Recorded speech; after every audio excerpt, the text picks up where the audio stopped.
En agosto de 1965, en el pequeño pueblo canadiense de Winnipeg, Janet Reimer dio a luz 2 niños gemelos, Bruce y Brian. Sus gemelos serían los protagonistas de uno de los casos más polémicos en la historia de la ciencia. Un estudio que aún hoy está teniendo repercusiones.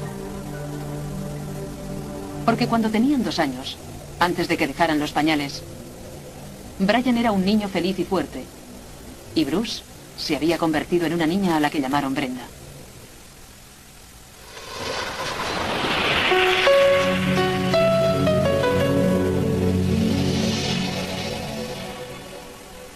El niño que fue transformado en niña.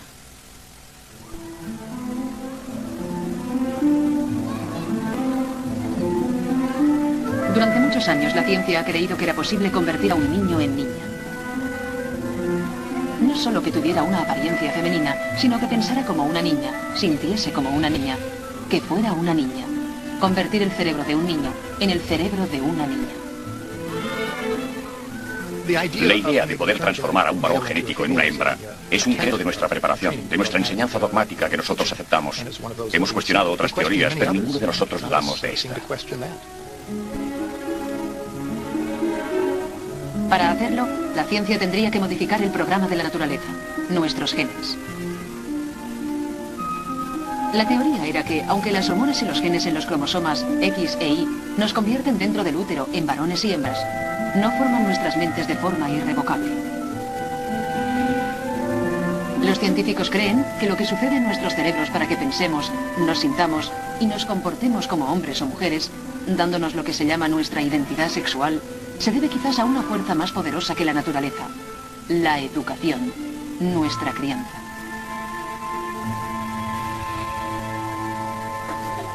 En teoría, nuestra identidad sexual es la que nosotros imponemos mediante estímulos, como los juguetes que nos regalan y la ropa que llevamos, que nos inducen a comportarnos como varones o como hembras. Simplificando, si usted instala una criatura en un cuarto azul, se convertirá en un niño, y si el cuarto es rosa, en una niña. Si esto era cierto, teóricamente era posible transformar un niño en una niña.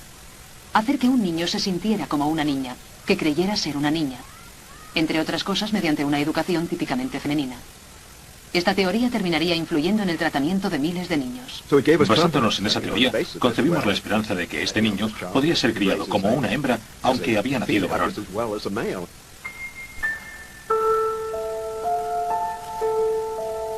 Y se decía que la prueba fehaciente de esta teoría era el caso de Bruce Reimer.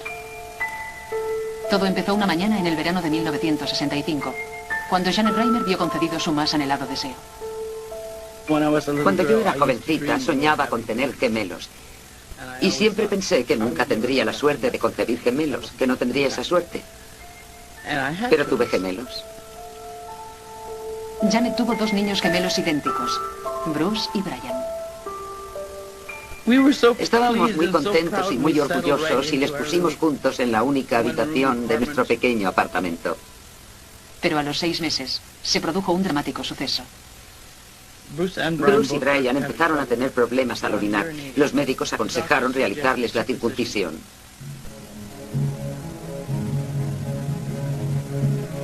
El 27 de abril, Janet ingresó a sus gemelos en el hospital de Winnipeg. La circuncisión se realizaría mediante una sencilla intervención, y ella esperaba recoger a sus niños al día siguiente, pero por la mañana recibió una llamada del hospital. Cuando nos dijeron que había habido un accidente, pensamos, ¿qué tipo de accidente puede ser? Fuimos al hospital y el doctor nos dijo que el pene se había quemado al realizar la circuncisión. Yo no podía comprender lo que decía, porque yo pensaba que para esa operación se utilizaba un bisturí. No sabía que era un instrumento eléctrico. Incomprensiblemente, los cirujanos habían escogido un método poco convencional de practicar una circuncisión. El pene de Bruce había resultado completamente destruido. Me pasaba el día llorando. Cada vez que le cambiaba el pañal, me echaba a llorar. Durante un tiempo estuve traumatizada. Pasé aproximadamente un año en ese estado. Janet y su marido se llevaron a sus hijos a casa y se aislaron del resto del mundo. Ella tenía un niño sin pene y no sabía dónde acudir. Pasaron algunos meses. Aunque casi nunca la veíamos, un día vimos aquel programa en la televisión. Dr. John Money, a psychologist at Johns Hopkins, is one of the leading advocates of sex change operations. Dr. Money is in the Barefoot tonight with Alvin Davis. Aquella noche en la televisión se entrevistaba a un joven e inteligente psicólogo. John Money era pionero en el nuevo y sorprendente campo de la cirugía de cambio de sexo. Dr. Money, it's still a pretty drastic procedure, isn't it? Well, it's a drastic procedure by your standards and mine, but for the people who are living in desperation, perhaps the best way to understand it is that it seems no more drastic to them than circumcision. Escuchamos al Dr. Money y era muy simpático. Él era parecía muy inteligente y muy seguro de lo que estaba diciendo. Janet pensó en la posibilidad de que él pudiera ayudar a su hijo transformándolo en una hija.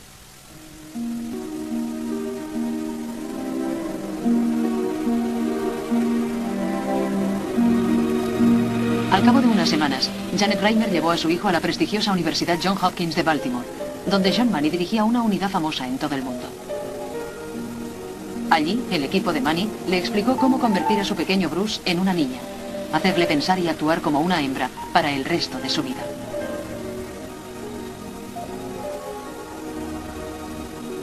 La razón de que el equipo creyera que eso era posible se debía a que habían hecho un nuevo descubrimiento sobre el desarrollo psicológico humano. Siempre se ha creído que todos nacemos con el sentido innato de ser niño o niña. Una inclinación natural a comportarse como varón o hembra. Que antes de nacer nuestra identidad sexual es programada por nuestros genes y hormonas, y que es invariable. Si eso era así, Bruce Reimer tenía su identidad de género masculino biológicamente decidida en el útero materno y nunca podría convertirse en una niña. Pero John Money no creía que las cosas fueran tan simples. We've been stereotyped in our view of male and female behavior. I suppose primarily because it's been that way for literally centuries and probably hundreds of centuries. El equipo de Hopkins creía que la clave del desarrollo de nuestra identidad sexual no era genética u hormonal, sino que se debía a nuestra educación. Que aunque un niño tuviera un sentido innato de su género, podía ser modificado por la educación. Que la crianza podía modificar la naturaleza. Un niño, educado de manera masculina, crecería pensando y sintiéndose como un muchacho. Criando a un niño como una niña, por ejemplo dándole muñecas para jugar, se le induciría a desarrollar un instinto maternal y una manera femenina de comportarse. Si esta teoría era cierta, podría usarse como base para transformar a Bruce en una niña. En aquel momento nos pareció que lo mejor, lo más sensato, era cambiar el sexo de nuestro hijo. Y pensábamos, bien, quizá la solución sea convertirlo en una hija. Quizá es cuestión de crianza, de modificar la naturaleza. John Money y el equipo del Hopkins habían elaborado su teoría de cambio de sexo a través de la educación, mientras intentaban ayudar a las personas nacidas con una extraña y penosa condición. Históricamente llamados hermafroditas, estas personas nacen con genitales que no están totalmente definidos como masculinos o femeninos. En medicina se les conoce como intersexuales. Creo que es importante constatar que aquí, en el Johns Hopkins, John Money era uno de los pocos profesionales que estudiaba estas materias. Fue pionero en este campo y probablemente al principio casi la única persona que intentó comprender los problemas de los niños y los adultos que vivían con esas anomalías. La intersexualidad es causada en el útero por un desequilibrio hormonal. Todos los embriones empiezan su vida como hembras, con órganos internos femeninos. Pero a las 6 semanas, si el bebé va a ser un chico, los genes en el cromosoma Y hacen que se desarrollen testículos que producen testosterona, la hormona masculina. La testosterona hace que crezcan los órganos masculinos. Pero si por el contrario algo desequilibra en el útero el delicado sistema hormonal, los genitales del niño no se desarrollarán totalmente y pueden ser ambiguos. La intersexualidad cubre una amplia gama de complejas condiciones. Por ejemplo, esta niña ha recibido demasiada testosterona cuando se encontraba en el seno materno, y por eso sus genitales parecen masculinos, pero genéticamente es una hembra. Este niño no recibió bastante testosterona en el útero, y por eso ha nacido con un pene pequeño, que podría confundirse con un clítoris. Si al ver sus genitales no se determina correctamente su sexo, a los bebés como estos se les adjudica un sexo equivocado. En los años 50, John Money se dedicó al estudio de niños intersexuales, que nacidos genéticamente en un sexo, fueron erróneamente considerados como del otro. You find, for example, once in a while, not very often, but you do indeed find, a person who is chromosomally a female, who has 2 ovaries inside, a uterus, who with appropriate treatment could in fact get pregnant and carry a baby. But that same person is born not with a clitoris, but with a penis, and I mean a regular type little boy's penis. Lo que Money había descubierto era que si a una niña como esta se la educaba como a un niño, ella creería totalmente que era un niño, aunque había nacido genéticamente como hembra. Igualmente, un niño nacido con un pene diminuto podía educarse con éxito como una niña y creer que era una niña. El estudio de estos niños intersexuales, llevado a cabo por John Money y su equipo, dio un giro a la teoría universal sobre el desarrollo humano.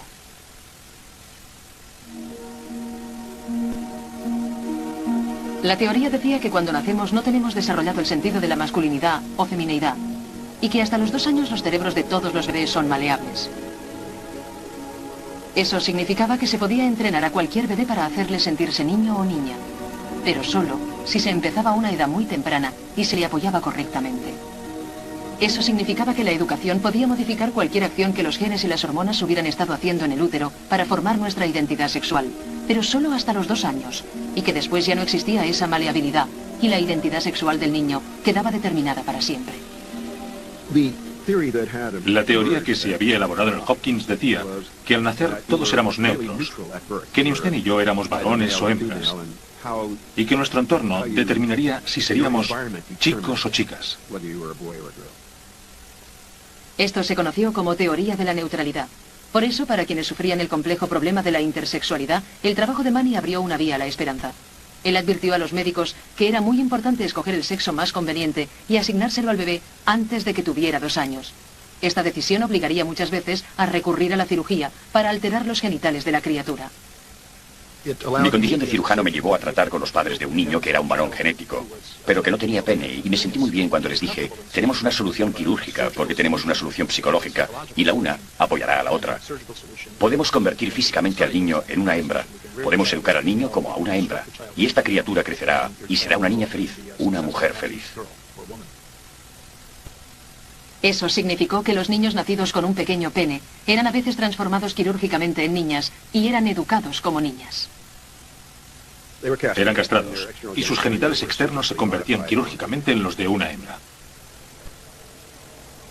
Puede parecer brutal, pero muchos doctores que estudian los problemas profundamente complejos de la intersexualidad creen que esa es la mejor solución.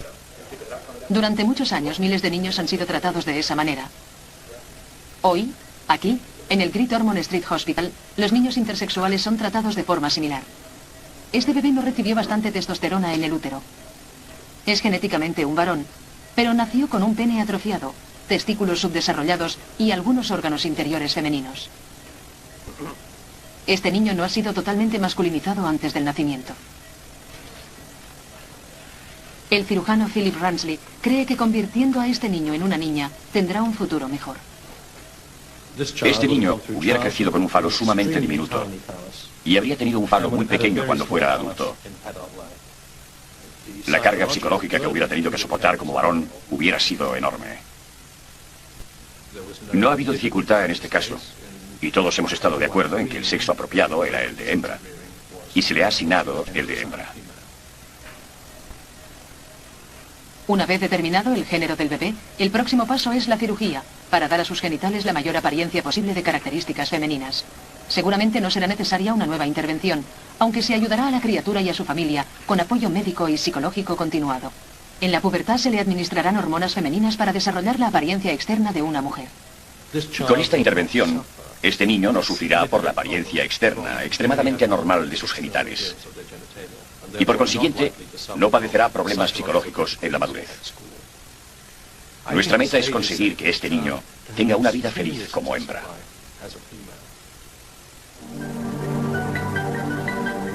A principios de los 60, la cirugía de asignación de sexo solo se había realizado en niños intersexuales. Pero las ideas de Mani fueron más allá de los problemas específicos de estas criaturas. Él había desarrollado, él creía en una teoría universal sobre la identidad sexual, que todos nacemos sin el sentimiento de ser varones o hembras. Así que, teóricamente, cualquier niño podía ser educado como una niña, aun cuando hubiera nacido completamente normal.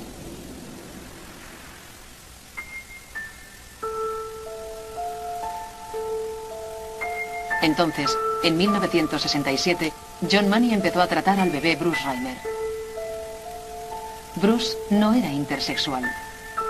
Sería la primera vez que las teorías de Mani se aplicarían para ayudar a un niño completamente normal. El doctor Mani estaba convencido de que lo mejor era transformar a Bruce en una hembra, porque sabía la angustia y el horror que Bruce tendría que soportar viviendo como varón. Porque para su caso, en aquella época, no había ninguna posibilidad de cirugía reparadora. El 3 de julio se castró quirúrgicamente a Bruce Reimer. Tenía 22 meses. De ahora en adelante Bruce sería Brenda. Se le educaría como a una niña, se le trataría como a una niña, se le animaría a comportarse como una niña. Recibiría apoyo psicológico y en la pubertad se le administrarían hormonas femeninas. Quedaba por demostrar que la educación modificaría la naturaleza. Si funcionaba, Brenda no solo crecería con cuerpo de mujer, sino que también pensaría como una mujer.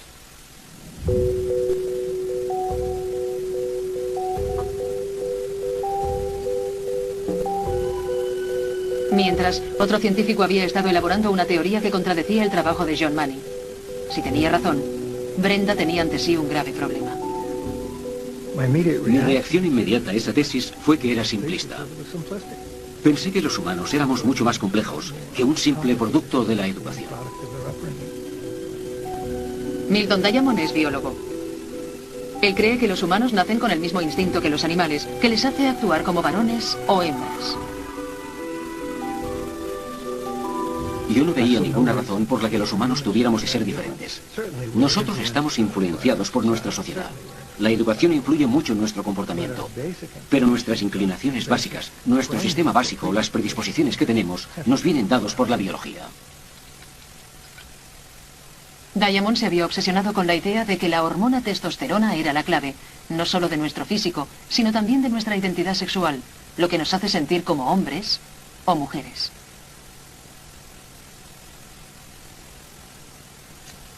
En los años 50, Diamond realizó una serie de experimentos que empezaron a descubrir los secretos del poder de la testosterona. Se inyectó testosterona en animales hembras embarazadas. Esta testosterona pasó de su útero a los fetos a través del cordón umbilical. Cuando nació la camada, los genitales de las hembras eran muy parecidos a los de los machos. La testosterona que recibieron antes del nacimiento había transformado sus cuerpos, pero la gran incógnita era, ¿afectaría esa testosterona igualmente a sus mentes? ¿A sus instintos? ¿Se comportarían esas hembras como los machos? La respuesta fue afirmativa. Las hembras que habían recibido testosterona en el útero intentaron aparearse como si fueran machos. Parecía que la testosterona había programado los cerebros de esas hembras para darles el instinto y el comportamiento típico de los machos, y todo ello había sucedido antes del nacimiento. En otras palabras, esa fue una intervención realizada durante su vida embrionaria y afectó a su vida de adultos. Y ese tipo de experimentos probó, por lo menos en animales, que eso era posible. Pero lo que afecta a los animales no afecta necesariamente a los humanos. Para demostrar que la testosterona definía irrevocablemente el sexo de un humano cuando se encontraba en el seno materno, Diamond necesitaría muchas más evidencias, y cuando en los años 60 atacó la teoría de la neutralidad, nadie le escuchó. Mi opinión estaba en desventaja, porque el grupo del Hopkins tenía una gran aceptación, y mis ideas estaban relativamente fuera de lo común.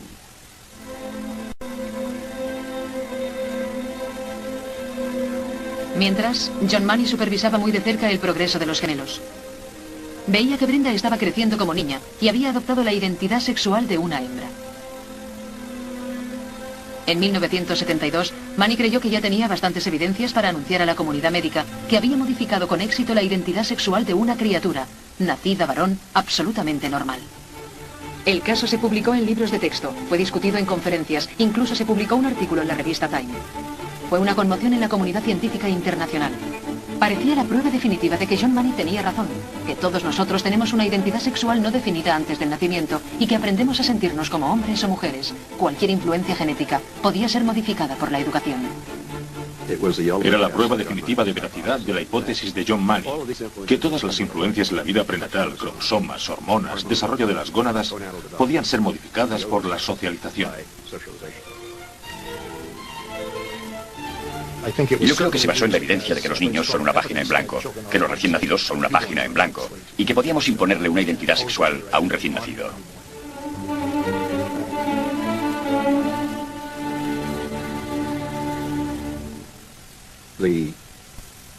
Lo que nosotros sabíamos del caso de los gemelos reforzó la idea de que la hipótesis de Money era muy difícil de refutar.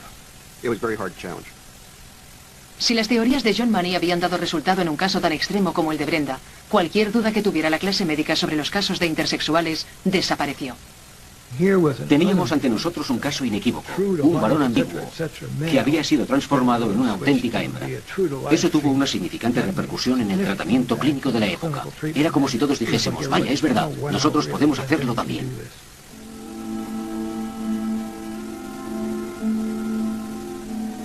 Pero mientras John Money anunciaba el éxito del caso de los gemelos, en un laboratorio en Los Ángeles, otro descubrimiento levantaría grandes dudas sobre la ya generalizada idea de la neutralidad del sexo al nacer.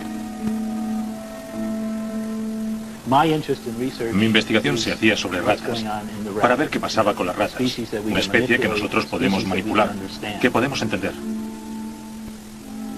Gorski y su equipo creían que los comportamientos típicos de varones y hembras son causados por alguna diferencia física en el cerebro. Y Gorski se empeñó en encontrar esa diferencia.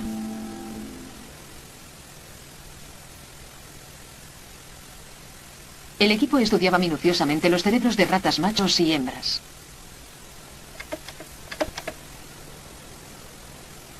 Capa a capa, milímetro a milímetro. Comparaban cada área del cerebro en espera de descubrir la menor diferencia. Pero después de años de investigación, no encontraron nada. Entonces, cuando empezaban a desesperar, uno de los estudiantes de Gorski anunció que había encontrado algo. Una diminuta área del cerebro que parecía ser diferente en varones y hembras. Yo tenía un estudiante graduado en el laboratorio y él anunció al equipo que había una marcada diferencia estructural entre sexos. El estudiante dijo que la diferencia en esta área del cerebro era claramente evidente. Nadie en el laboratorio le creyó. Entonces convocó una reunión en la sala de conferencias. Tenía dos proyectores, uno al lado del otro. En uno puso la lámina de cerebro masculino y en el otro la lámina de cerebro femenino. Ubicado profundamente en un área conocida como el hipotálamo, el estudiante de Gorski había encontrado lo que estaba buscando.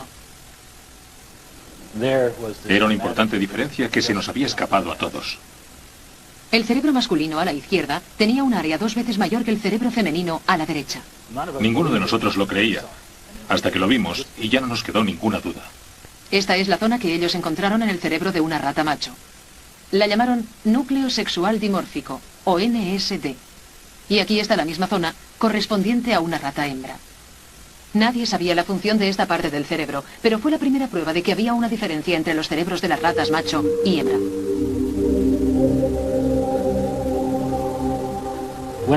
Una vez descubrimos el núcleo sexual dimórfico de las ratas, mi gran interés era saber si era sensible a las hormonas, cómo se desarrollaba, qué hacía. Gorski averiguó que la testosterona causa todos los cambios físicos en el cuerpo de una rata macho. Pero, ¿podía cambiar la testosterona su cerebro? El equipo repitió los experimentos de Diamond, inyectando testosterona a una rata preñada. Como las veces anteriores, las hembras de la camada se comportaban como machos. Entonces, Gorski examinó sus cerebros. El NSD había sido modificado por la testosterona mientras las ratas todavía estaban en el útero. El cerebro de las ratas hembras se convirtió en el de un macho antes de que nacieran. Esta área del cerebro en particular parece ser totalmente dependiente de la hormona. Eso significaba que las ratas macho y hembra eran físicamente diferentes en el momento de su concepción y que la diferenciación se había producido en el útero por efecto de la hormona testosterona. Igorsky sospechaba que la misma diferencia se encontraría en los cerebros humanos. En esta fase nadie podía decir cómo afectaba esa diferencia al comportamiento, pero fue la primera evidencia de que los que apoyaban la idea de que al nacer éramos neutros estaban equivocados. Dado que la clase médica en general estaba convencida de que la educación era el factor más importante, creo que nuestra demostración de que las hormonas desempeñaban un papel relevante, por lo menos desde mi punto de vista, supusieron un desafío.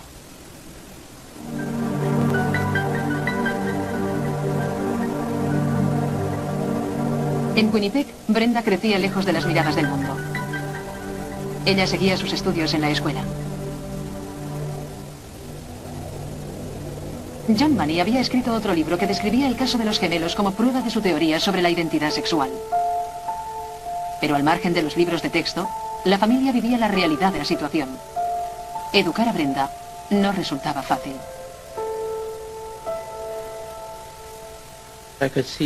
Yo me daba cuenta de que Brenda no se sentía bien siendo una chica. No importaba lo que yo intentara hacer, era igual lo que hiciera por instruirla. Era muy rebelde. Era muy masculina y no podía persuadirla de que hiciera cosas típicamente femeninas. Brenda casi no tenía amigos. Realmente la martirizaban. La llamaban la mujer cavernícola. Estaba muy sola. Muy sola. Por esa época, el psiquiatra del pueblo que trataba a Brenda escribió a John Money explicándole la preocupante situación. Brenda mostraba claras evidencias de estar profundamente perturbada y sentirse muy infeliz. John Money no publicó eso.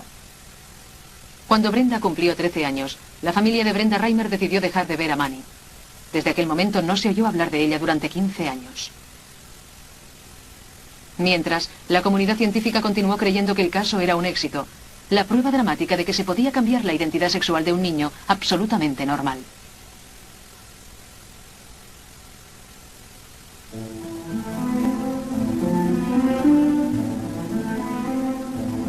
Pero los biólogos estaban cerca de descubrir una nueva pieza, crucial en el conocimiento del cerebro.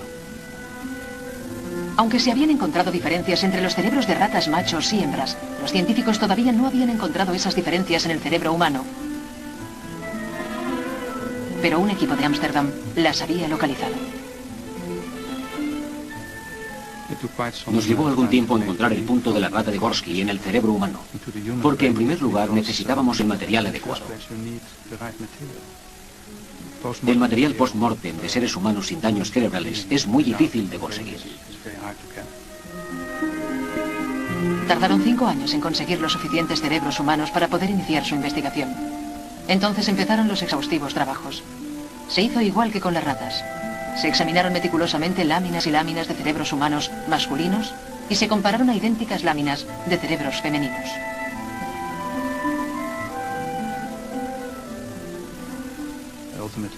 Creo que examiné más de 100 muestras de cerebros. La diferencia entre el cerebro masculino y el femenino se evidenció de manera increíblemente clara.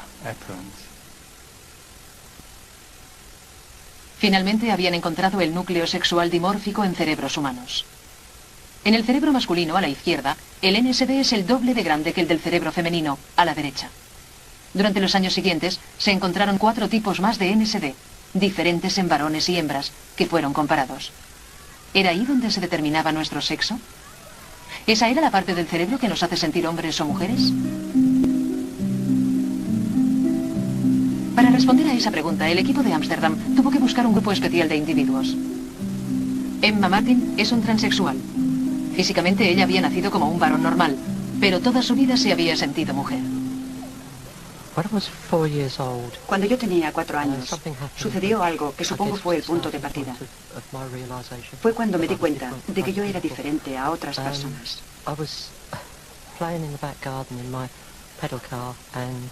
Yo estaba jugando en el jardín de la parte de atrás con mi bicicleta y de pronto vi que había una niña en el jardín vecino. Estaba haciendo lo mismo que yo, dar vueltas en un triciclo. Y mientras la miraba a través del seto, pensaba que habían cometido un error conmigo. Y yo no podía entender por qué. Yo no podía entender por qué mis padres me trataban como a un niño. El caso de Emma parece ir contra la idea de que la educación puede modificar la naturaleza. Ella creció como un niño normal, aunque algo dentro de su cerebro parecía no aceptarlo. Los transexuales no se describen a sí mismos diciendo que tienen un cerebro de hembra. Ellos se sienten como hembras, pero por supuesto este fuerte sentimiento de ser hembras debe venir de alguna parte. Y estamos seguros de que no viene del corazón, sino del cerebro.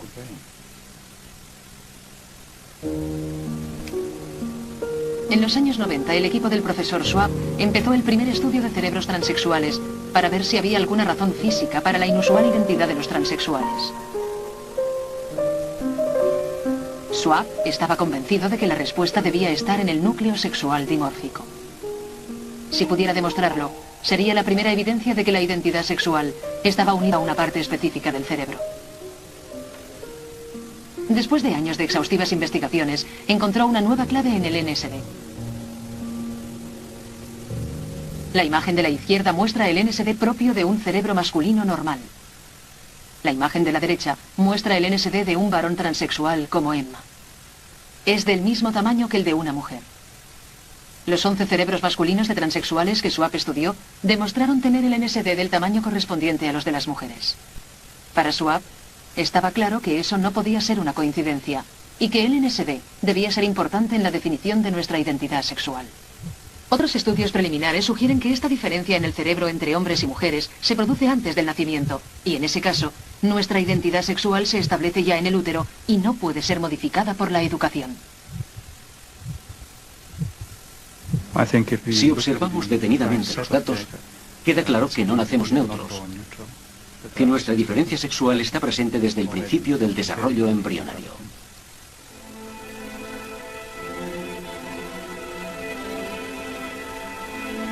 La gran pregunta era, ¿qué había pasado con Brenda Reimer? En 1995 se volvió a saber de ella. La niña que había ayudado a hacer famoso a John Money vivía anónimamente en Winnipeg.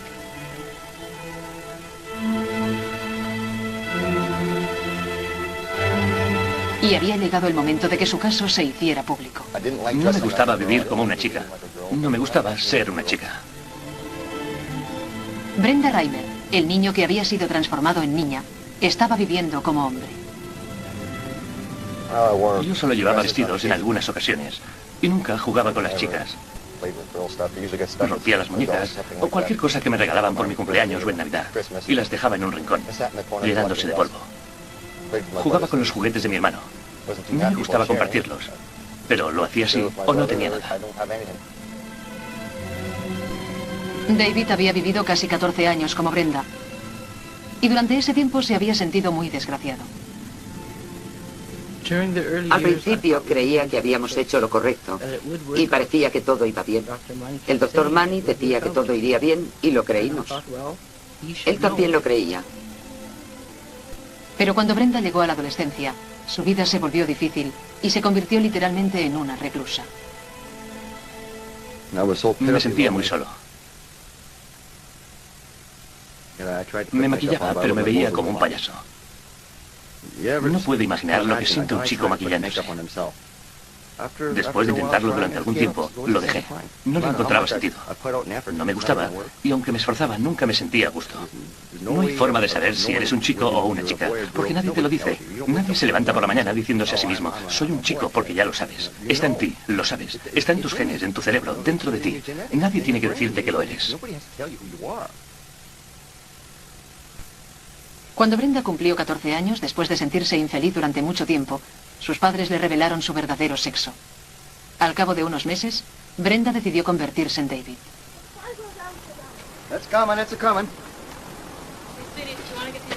Hace 10 años que se casó y vive en Winnipeg con su esposa y sus 3 hijos.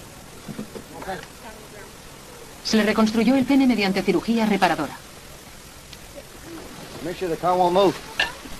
A pesar de que este caso fue muy interesante para la ciencia, David nunca se dio cuenta de la relevancia que tuvo cuando se hizo público. Como no sabían nada de mí, la comunidad científica creía que mi caso había quedado resuelto. Y me sorprendí mucho cuando oí decir que la gente pensaba que mi caso había sido un éxito. En 1998, John Money, ahora casi retirado, publicó las 10 razones por las que el caso Brenda había fracasado. Incluía la posibilidad de que la castración a los 22 meses había sido realizada demasiado tarde, que al tratarse de 2 gemelos idénticos podía haberse desarrollado en Brenda el sentido de ser anormal, y el trauma sufrido por los padres podía haber afectado el desarrollo de Brenda. Esos eran inconvenientes que el Dr. Money no había señalado en su momento, pero para mucha gente era mucho más simple. La readjudicación de sexo a un chico normal no había funcionado. Muchos de nosotros desconocíamos lo que había sucedido. Habíamos oído que a principios de los años 70 se había llevado a cabo una experiencia con éxito. Hasta que se denunció públicamente, no tuvimos un conocimiento amplio de lo que les había pasado a los gemelos. Estábamos en desacuerdo, y además de no aprobarlo, lo que nos afectó más era el hecho de que no se nos hubiera informado de lo sucedido. Creo que nos dolió mucho a todos el que no se dijera una palabra de que el proyecto no había funcionado de la manera que se había previsto. Estábamos muy desilusionados con alguien a quien respetábamos mucho.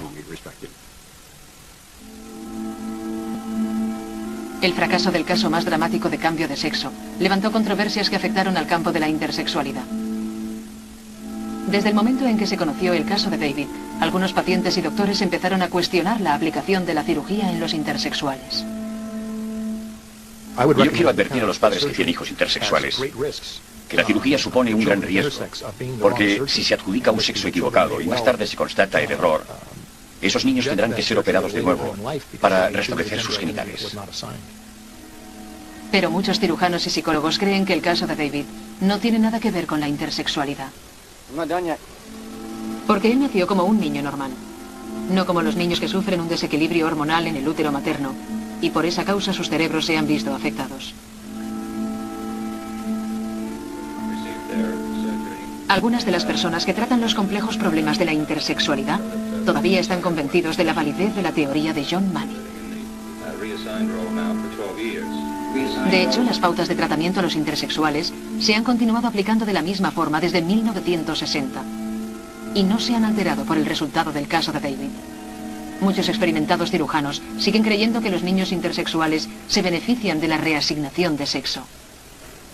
Nosotros realizamos este tipo de cirugía porque creemos firmemente que es lo mejor para esos niños.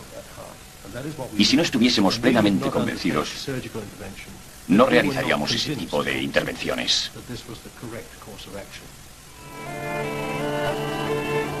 El hecho es que no se ha probado el éxito en ninguno de los casos de asignación quirúrgica de sexo. Simplemente no hay suficientes evidencias.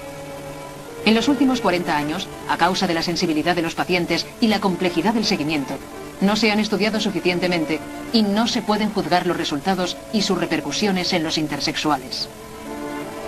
Algunos médicos que siguen teniendo contacto con sus pacientes dicen que la mayoría son felices con el sexo que se les ha asignado, pero que continúan teniendo dificultades para acostumbrarse a su nueva condición.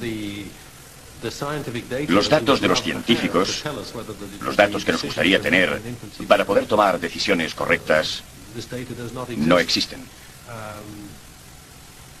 En esta especialidad de la medicina, todavía se utiliza una combinación de ciencia y arte. El revuelo ocasionado por el cambio de sexo de David ha obligado a la clase médica a revisar otras creencias. La teoría de que todos nacemos neutros está siendo cuestionada. En el siglo XXI podemos decir ya que la teoría del género neutro era errónea, porque hay importantes factores biológicos que juegan un papel importante. Pero saber realmente si los factores ambientales y biológicos son determinantes nos llevará algún tiempo. Nunca fui feliz siendo Brenda. Nunca. Antes de volver a aquella vida me cortaría el cuello. No quiero pasar por eso otra vez. No funcionó porque la naturaleza es sabia. Porque somos humanos y no somos tontos. Y te das cuenta de quién eres.